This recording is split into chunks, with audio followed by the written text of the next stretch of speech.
Hello, everyone, and welcome to our first session of translating the keys of the Bible. What we're going to be doing is looking at all of the cases or occurrences of the Hebrew word key and translating the verses in which they are found. So the Hebrew word key is this word right here. I'm highlighting it on my screen.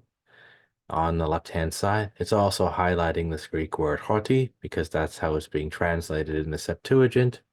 We'll get to that later. But yeah, it's this word over here. Now you might be wondering, why would anyone want to make a vlog of, um, why would I want a vlog of me going through all the occurrences of key? Well, I'm a linguist who studies Semitic languages, and I'm very concerned with making sure that we understand the proper way to translate and interpret the Hebrew Bible.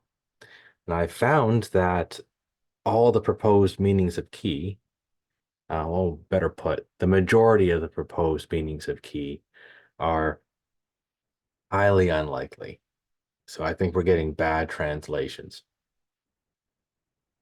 Let me show you a document here. This is all the research that's been done in the past couple hundred years, starting in 1846, all the way up to 2017. On the top here shows us all the authors that have thrown their hat into the ring and talked about what they believe key to mean. On the left-hand side are the categories that has been proposed to me. And the X's represent agreement that the author thinks that key means this. So as I'll scroll down through this and read to you the proposed translations for it, you'll be able to see how many authors are agreeing with each category, and that many authors tend to uh, disagree with many other authors. So there's very little unanimous opinion on its meaning, except for a few categories. So we have the asseverative truly, the intensive even, the diversive but, exceptive except. Then we can also translate it only, although, that, because, for, if, then, when, that, like the result, listen, so that, or such that. Direct speech marker, as, that. So like now the purpose would be so that. Pronoun, who, despite, or even a discourse marker. And the guy who's proposing the discourse marker is saying that he has come to mean so little that it's just thrown in to the beginning of texts without any real meaning other than to kind of separate one text from another text. But the word brings no meaning with it when it appears, apart from that dividing function. Now, I find, as a linguist, I find that one word would be doing all of this, to be highly unlikely. I think that people have been guessing for a long time, and the guesswork has expanded. Uh, the only really unanimous agreement is on the complementizer that, the causal because, conditional if, and when. Now, conditional if and when are actually very closely related. If you think about it, when and if are almost identical in meaning. When you say, if the dog will bite, you should go to the hospital, you're not saying the dog will bite. You're not suggesting that it will at all. You're saying it might.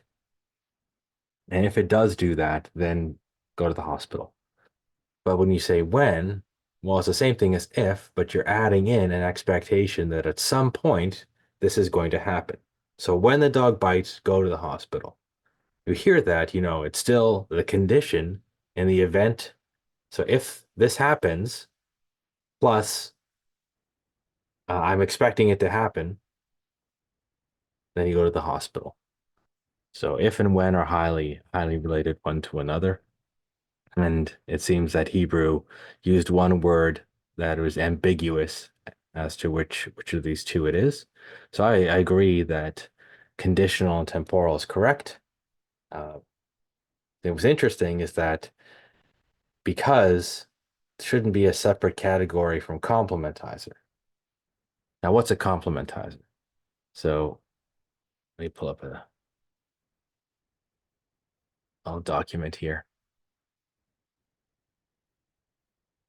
So we have three words pronounced that. That dog. So that's specific dog. I saw that the dog was fluffy. Well, here, that makes a sentence into the object of the verb. And then we also have, I saw the dog that was fluffy, which is like a relative pronoun. So I saw that the dog was fluffy. What did I see? I didn't see the dog. I saw the situation that, that the dog was fluffy. In this bottom sentence, what I saw was the dog, and then I'm throwing in this detail that the dog was fluffy. So there's three different that's, and the complementizer use is this one here, where it's turning the sentence into the object, or maybe we should say the complement of the verb. Complements like the complete what verbs require. So a complement can be the subject, a complement can be the object. So as a linguist who's been researching this for years, I find that the complementizer and the conditional slash temporal explains absolutely everything. And we know this from living languages, but that's really why I'm doing this video series of translating all the keys of the Hebrew Bible so that uh, anyone who's interested has the option of seeing how we can understand all of these occurrences of the word in light of modern linguistics. So let's look at Isaiah chapter 1, verse 2. So we have here, listen, O heavens, and give ear, O earth. Key, uh, Yahweh speaks. So Yahweh is speaking. What does he say? He says, sons, I have made big. So, he watched over them, made sure they grew. And I raised. So what did he raise? Well, he raised the sons. So he made sure they grew big and he raised them up. But they have rebelled against me. So Yahweh is talking about Israel's history, and he made sure he protected the nation. He made the nation big, but the nation has rebelled against Yahweh. So what's this Hebrew word key doing here? It could be if, hear, O heavens, and give ear, O earth, if Yahweh is speaking, or when Yahweh is speaking. Now, neither of those make a lot of sense because the speech comes immediately after. So it's a very not it's a unnatural thing to say to someone.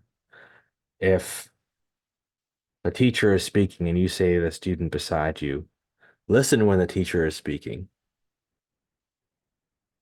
Oh, actually, that kind of works.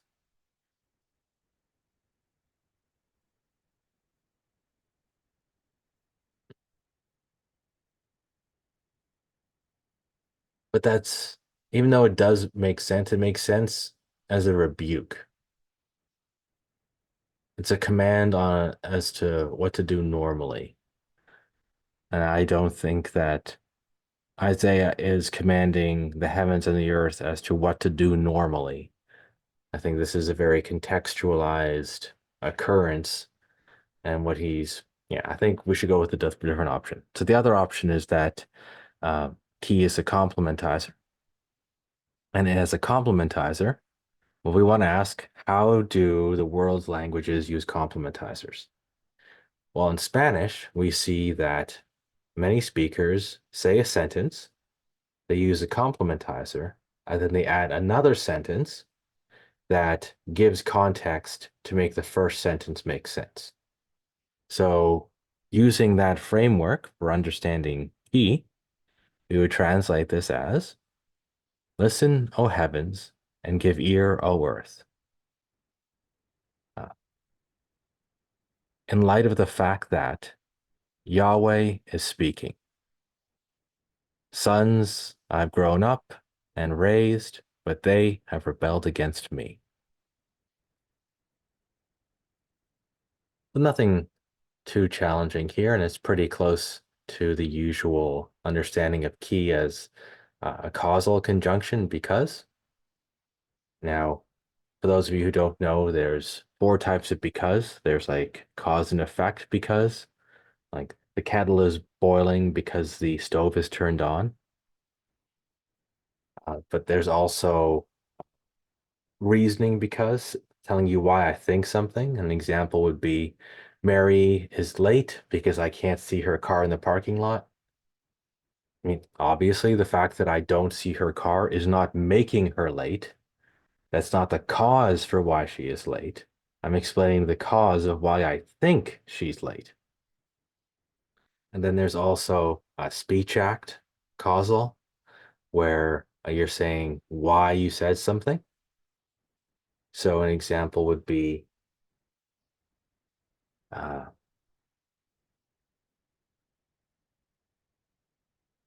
don't drink poison because why should you die? So I'm giving an imperative, don't drink poison, and I'm telling you why I'm saying that, and it's giving my reason for why I'm saying that in a rhetorical question. Or another way we could do this is, because you look hungry, there's cookies on the table. Now, I'm not saying that I think cookies are on the table because you look hungry. I'm also not saying that you being hungry have caused cookies to appear on the table. I'm telling you that uh, I'm saying that there are cookies on the table because you look hungry. So this would be the usually understood as a speech act causal. So why does Isaiah command the heavens and the earth to listen and give ear? Well, he says this command because Yahweh is speaking. But I think that like you can probably see how those two translations are very close in meaning. So if I say, listen, O heavens, because Yahweh is speaking, that sounds very similar to listen, O heavens, in light of the fact that Yahweh is speaking. You're probably listening to the because of the in light of the fact that, and you're thinking, oh, there's some sort of probably a causal relationship here. But really, it's uh, you're connecting the dots to see why Yahweh speaking is a reason for the heavens and the earth to listen. So it's your mind that's filling in the blanks and saying it's probably a causal relationship. Um, when Spanish speakers use this type of construction, often it is to giving you a reason for the speech, but in many cases, it's not. It's just giving you context for the speech so that allow you to interpret that first sentence. So that's what we're doing here. And in doing so, it makes perfectly good sense of the verse, and we have avoided having to say that key is a conjunction because. And we'll continue going through the rest of the verses of the Hebrew Bible as we continue our series.